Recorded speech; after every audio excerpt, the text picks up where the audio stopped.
Today, as Americans, we grieve the brutal murder, a horrific massacre of dozens of innocent people. We pray for their families who are grasping for answers with broken hearts. We stand with the people of Orlando who have endured a terrible attack on their city. Although it's still early in the investigation, we know enough to say that this was an act of terror and an act of hate. And as Americans, we are united in grief, in outrage, and in resolve to defend our people. I just finished a meeting with FBI Director Comey and my Homeland Security and National Security advisors. The FBI is on the scene and leading the investigation in partnership with local law enforcement. I've directed that the full resources of the federal government be made available for this investigation. We are still learning all the facts. This is an open investigation. We've reached no definitive judgment on the precise motivations of the killer.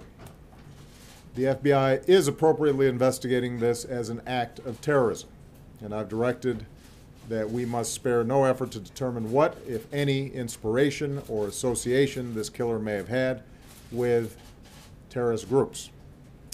What is clear is that he was a person filled with hatred. Over the coming days, we will uncover why and how this happened, and we will go wherever the facts lead us. This morning I spoke with my good friend Orlando Mayor Buddy Dyer, and I conveyed to him the deepest condolences of the American people. This could have been any one of our communities. So I told Mayor Dyer that whatever help he and the people of Orlando need, they are going to get it. As a country, we will be there for the people of Orlando today, tomorrow, and for all the days to come. We also express our profound gratitude to all the police and first responders who rushed to harm's way. Their courage and professionalism saved lives and kept the carnage from being even worse. It's the kind of sacrifice that our law enforcement professionals make every single day for all of us, and we can never thank them enough.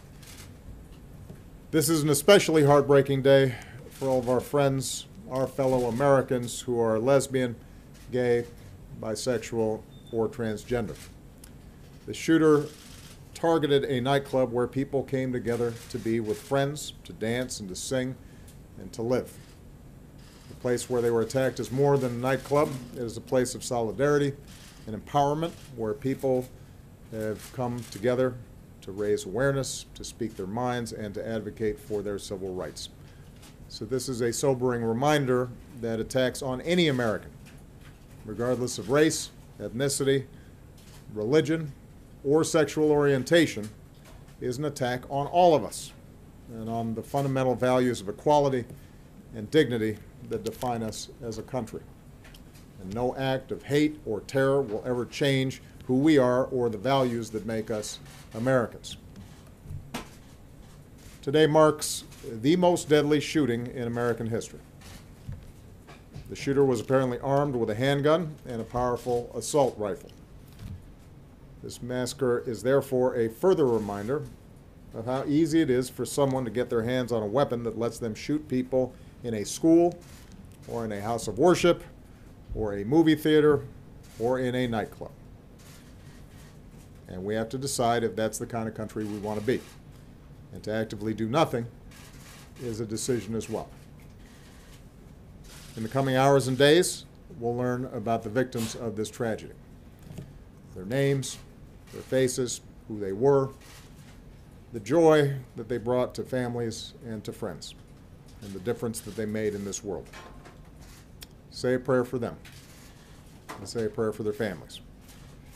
That God give them the strength to bear the unbearable, and that He give us all the strength to be there for them and the strength and courage to change.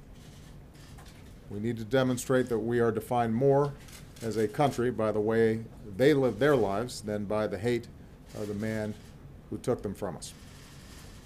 As we go together, we will draw inspiration from heroic and selfless acts. Friends who helped friends, took care of each other, and saved lives. In the face of hate, and violence, we will love one another. We will not give in to fear or turn against each other. Instead, we will stand united as Americans to protect our people and defend our nation and to take action against those who threaten us. May God bless the Americans we lost this morning. May He comfort their families. May God continue to watch over this country that we love. Thank you. Mr. President,